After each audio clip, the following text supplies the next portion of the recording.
Que a graça e a paz de Deus Pai, de nosso Senhor e Salvador Jesus Cristo sejam com todos vós. Mais uma vez estamos aqui para estudarmos juntos a Palavra de Deus e o estudo de hoje tem como título Um Grande Poder Perseguidor. É um estudo composto de 10 perguntas e respostas com algumas notas explicativas, nas quais estaremos tratando deste tema de tão grande importância. Vamos ver, vamos descobrir durante esse estudo que grande poder perseguidor é esse, que existe há muitos anos, que vem perseguindo o povo de Deus ao longo da história. Antes de iniciarmos, então, eu convido a você que se coloque de joelhos, juntamente comigo, para elevarmos a Deus uma prece. Vamos orar?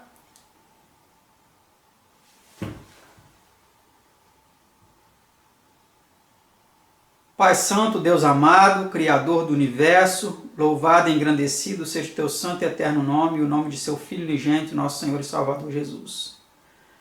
Estamos aqui para mais uma vez estudarmos a tua palavra com os nossos telespectadores e suplicamos, Senhor, as tuas bênçãos sobre cada um deles, para que possamos compreender, Senhor, o tema que será tratado aqui nesta hora.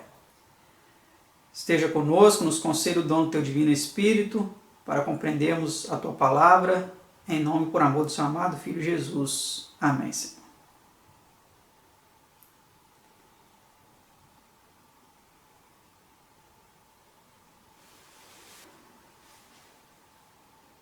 Então, como você viu aí, o tema que vamos estudar é esse.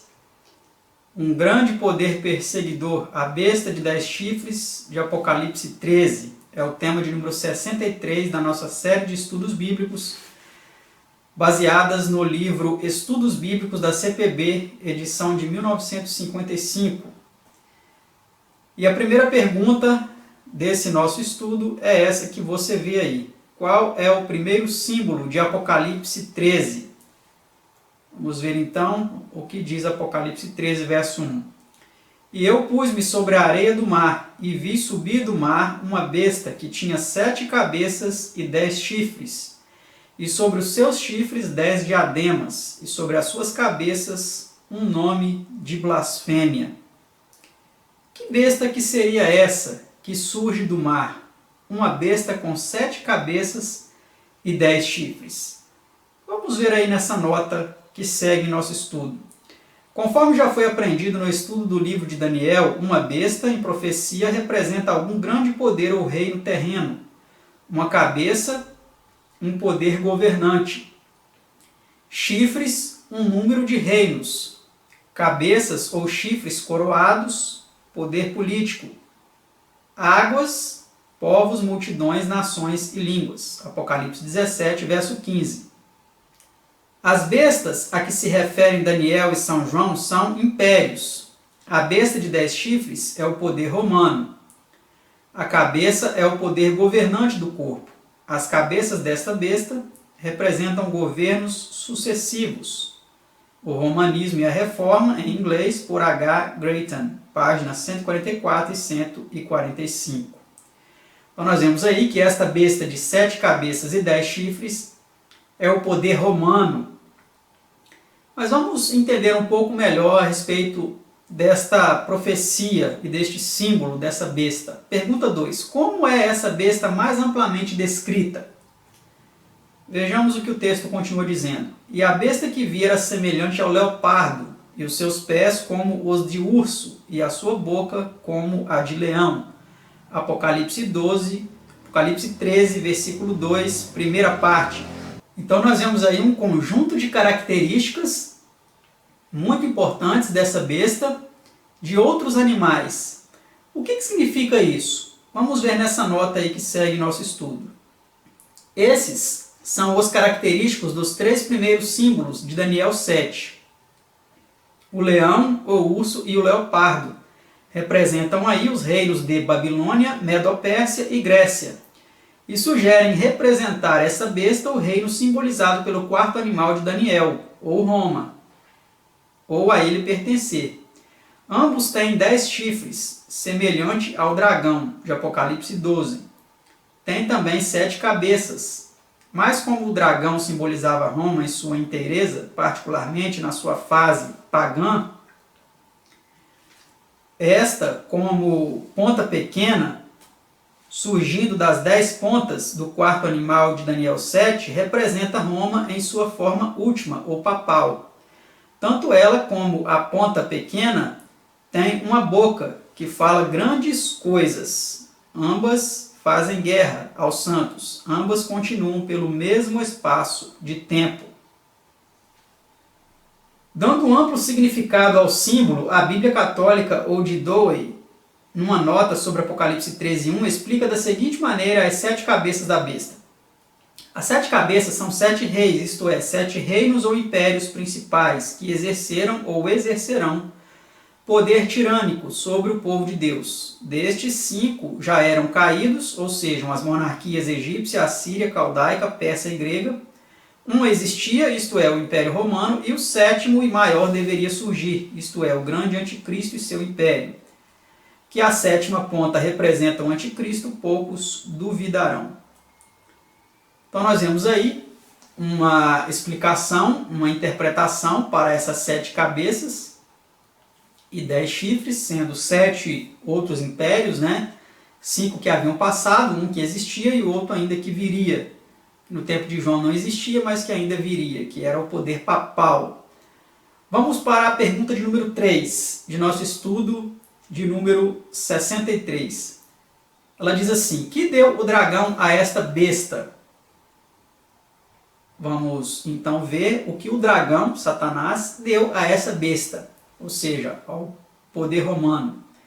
E o dragão deu-lhe o seu poder e o seu trono e grande poderio. Apocalipse 13, verso 2, última parte. Então nós vemos aí que o dragão, Satanás, ele deu o seu poder. O poder do próprio Satanás foi entregue ao poder romano para fazer coisas terríveis, coisas espantosas, coisas realmente malignas, satânicas, foram efetuadas sob o poder romano, tanto em sua fase pagã como em sua fase papal. Vamos ver um pouco mais a respeito dessas realizações, deste poder, aí nessa nota que diz assim: é fato histórico inconteste que os últimos imperadores romanos, a partir de Constantino, a religião do governo romano mudou de pagã para papal, que quando Constantino removeu a sede de seu império de Roma para Constantinopla, em 330 Anno Domini, a cidade de Roma foi cedida ao bispo de Roma, que, de Constantino e seguintes imperadores, recebeu ricos presentes e grande autoridade, que após a queda de Roma, em 476 Anno Domini, o bispo de Roma se tornou o poder governante na Roma ocidental, e por decreto de Justiniano, de 15 de março de 533, foi declarado cabeça de todas as santas igrejas. E numa carta do mesmo ano foi chamado corretor dos hereges. Assim, Roma pagã tornou-se Roma papal. A sede de Roma pagã tornou-se sede de Roma papal. Uniram-se igreja e Estado. E o poder perseguidor do dragão foi conferido ao professo chefe da Igreja de Cristo, ou Roma papal. Como disse o Dr. H. Grayton Guinness no seu livro O Romanismo e a Reforma, em inglês, na página 152, o poder dos Césares ressurgiu no domínio universal dos papas. Então nós vemos aí, meus amados, que realmente o poder do dragão, o poder de Satanás, ele foi entregue nas mãos do papado. E ele perseguiu e oprimiu e matou e dizimou dezenas de milhares de vítimas que não se submetiam aos seus dogmas. Vamos para a próxima pergunta, pergunta 4. Como são descritos o caráter, obra, período de supremacia e grande poder da besta? Vamos ver como essas coisas são descritas na palavra de Deus. Foi-lhe dada uma boca para proferir grandes coisas e blasfêmias, e deu-se-lhe poder para continuar por 42 meses. E abriu a sua boca em blasfêmias contra Deus, para blasfemar do seu nome, e do seu tabernáculo, e dos que habitam no céu. E foi-lhe permitido fazer guerra aos santos e vencê-los, e deu-se-lhe poder sobre toda a tribo, e língua e nação. Apocalipse 13, 5 a 7. Então nós vemos aí que realmente este poder foi um poder que recebeu específicas observações a respeito dele na profecia. Nós vamos ver o que elas representam agora através dessa nota aí. Todas essas especificações são satisfeitas plena e exatamente pelo papado, e identificam a besta aqui descrita como encarnando o mesmo poder representado pela fase da ponta pequena do quarto animal de Daniel 7 e a ponta pequena de Daniel 8, em suas feições principais e essenciais e em sua obra.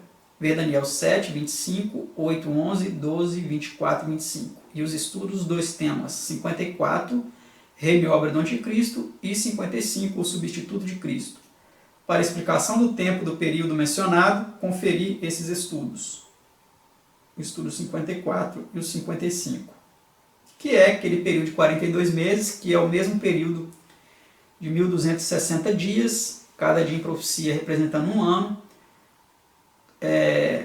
representando assim o tempo então de perseguição papal, que foi de 538, ano Domini,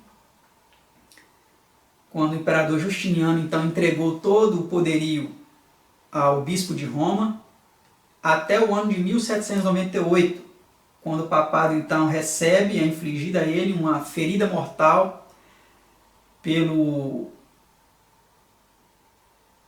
imperador francês, Napoleão Bonaparte, na pessoa de seu general Berthier, que então aprisionou o Papa e tirou dele todos os poderes, dando então aí exatamente o cumprimento profético de 1260 anos de supremacia, perseguição e opressão papal. Vamos para a pergunta 5 agora, para entendermos um pouco melhor sobre este grande poder perseguidor. Que deveria ser infligido a uma das cabeças da besta, é o que veremos aqui agora. E veio uma de suas cabeças como ferida de morte, e a sua chaga mortal foi curada, e toda a terra se maravilhou após a besta. Apocalipse 13, versículo 3. Essa ferida foi infligida à cabeça papal quando a França, em 1798, entrou em Roma e levou o prisioneiro Papa, parecendo por algum tempo haver sido abolido o papado. Mas em 1800 outro Papa foi posto no trono papal e a ferida mortal começou a ser curada. O domínio temporal foi tirado ao papado em 1870, mas seu poder e influência entre as nações vem aumentando desde então. Naquele ano, diz o Sr. Guinness, em sua obra O Romanismo e a Reforma, à página 156, o papado assumiu a maior exaltação a que poderia aspirar, a da infalibilidade. O papado chegara a tal posição de influência sobre as nações que, justamente antes de sua completa subversão e destruição, dirá: estou assentada como rainha, e não sou viúva, e não verei o pranto. Apocalipse 18, verso 7, vê Isaías 47, 7 a 15 e Apocalipse 17, versículo 18. Então nós vemos aí a confirmação do que eu havia acabado de dizer, sobre a supremacia papal durante esse longo período profético. Por isso que ele é denominado como um grande poder perseguidor, porque ele infligiu essa perseguição, essa opressão durante 1260 anos, onde a verdadeira igreja de Deus teve que estar escondida no deserto, ou seja, nas montanhas, nas cavernas, nos lugares mais solitários e ermos da terra, para assim então sobreviver aos ataques deste grande poder perseguidor, o papado, que havia recebido então o seu poder, a sua autoridade do dragão de Satanás. Vamos para a pergunta 6 de nosso estudo. O que se diz do cativeiro e queda do papado? Vamos ver a resposta a essa pergunta. Se alguém leva em cativeiro irá. Se alguém matar a espada, necessário é que a espada seja morto. Aqui está a paciência e a fé dos santos. Apocalipse 13, 10. Ver Salmo 18, 25 e 26, 109, verso 17, Jeremias 50, verso 29 e Apocalipse 16, 4 a 6. Então nós vemos aí que assim como o papado ele perseguiu, ele levou em cativeiro, ele matou a espada, foi necessário que o mesmo acontecesse com ele. A profecia então aponta aí a retribuição que esse poder receberia pelas suas presunções, pela sua opressão infligidas ao povo de Deus. Pergunta 7. Que perguntas feitas por seus adoradores indicam a supremacia que esse poder alcançaria? Então vamos ver o que aconteceria após essa ferida de morte. O que indica que esse poder realmente reassumiria a sua supremacia mundial. E adoraram o dragão que deu à besta o seu poder, e adoraram a besta, dizendo: quem é semelhante à besta? Quem poderá batalhar contra ela? Apocalipse 13, verso 4.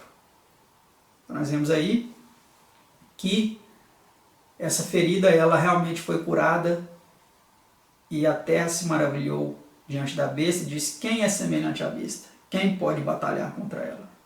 Nós vemos aí então a forma com que ele adquiriu novamente supremacia e prestígio mundiais. Pergunta 8. Que extensão alcançará a adoração desse poder? Vamos ver então que extensão ele vai alcançar. E adoraram-na todos os que habitam sobre a terra, e esses cujos nomes não estão escritos no livro da vida do Cordeiro, que foi morto desde a fundação do mundo. Apocalipse 13, verso 8.